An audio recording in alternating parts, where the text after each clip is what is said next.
Hi there guys, and welcome to another episode of the Cover Zero Show with me, your host Simon Conboy. Carrying on with the draft preview series today, finally moved on to the final of the 8 divisions with the draft coming up tomorrow, covering the AFC West. This episode will be specifically focusing on the Denver Broncos. So for those of you who haven't seen one of these episodes before, what I'll be doing is going through the team's major needs or positional needs heading into tomorrow's draft, and then going through my initial first round mock draft pick, although that's likely to change later on today when I reveal my most recent 3-round mock, and go through first 3 rounds, what players are likely to be available at each juncture for the team to select, who I think they'll consider, and maybe a reasonable pickup. So for the Broncos, in terms of team needs, I think 2 of them are pretty obvious: the offensive tackle and interior spots, guard and centre, I suppose I can group together. And I also think the defensive line, of course, no run game last year, pass protection wasn't great. I actually think that the quarterback position wasn't a particularly big issue, considering they were trotting out an untested 7th rounder in Trevor Siemian. I thought he played very well. Offensive line really let him down, struggled in pass protection, couldn't run the ball. I don't know if it's necessarily the fault of the running backs. I don't think they're great at that spot, but I really do feel the O-line really sabotaged everything they were trying to do on offense. And I think the defense really struggled against the run at times, watching them get trampled by the Titans towards the end of the year. And there were a few other games they struggled as well up the interior. I think getting a big-bodied nose tackle or defensive lineman to assist in that department will be a great help. I really like Derek Wolfe, but he needs some assistance on that line. So in the first round, I initially, and I don't, this is something I could still see happening actually, and it may not be the case in my next mock. I've got Ryan Ramczyk, the offensive tackle from Wisconsin, being taken. I suppose the other tackles that might be first rounders, it's possible Garrett Bowles will also be a first round. I think he'd be considered, and Cam Robinson, if he's available at this juncture, I think he certainly would garner some consideration. Also, probably the top offensive line prospect on the board. Whether he can play tackle year 1 and be great, I'm not so sure, but I think they'll be the primary considerations. I think the dream would be if Jonathan Allen were to fall this far. Can't see that happening. Whilst I think he may end up falling in this draft because of the medical concerns, I think a team would jump on that way before this point. So I don't think there's any value on the defensive line at this juncture. Whether they choose to go with a safety, I'm not sure. I think they'll certainly be Open Melifonwu. I think this is kind of the region where I think he'll start to garner consideration, but I just don't see necessarily a huge need there. I think if one of the receivers is falling, they'll certainly be worth considering. You can never have too many weapons.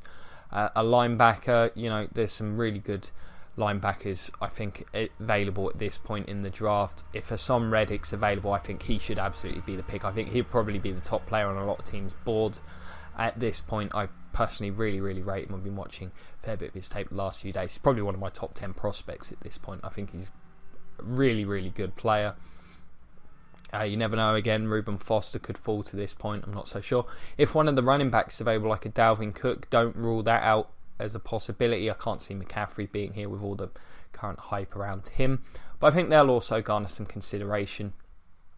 Looking at sort of the second and third rounds, second in particular, I think this is where we'll probably see an interior lineman. I could see if Dion Parker's available, I think he'd certainly be the pick.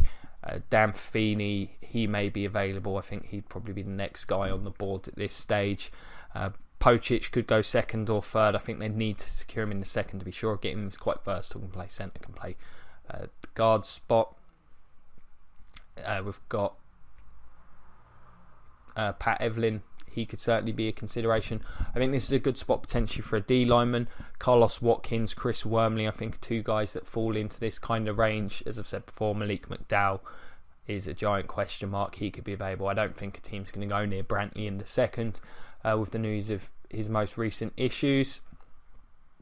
David Sharp as well, another offensive tackle that they could go with. I think that would certainly warrant consideration. Again, the usual course of receivers. I think a lot of the guys will be off the board at this point.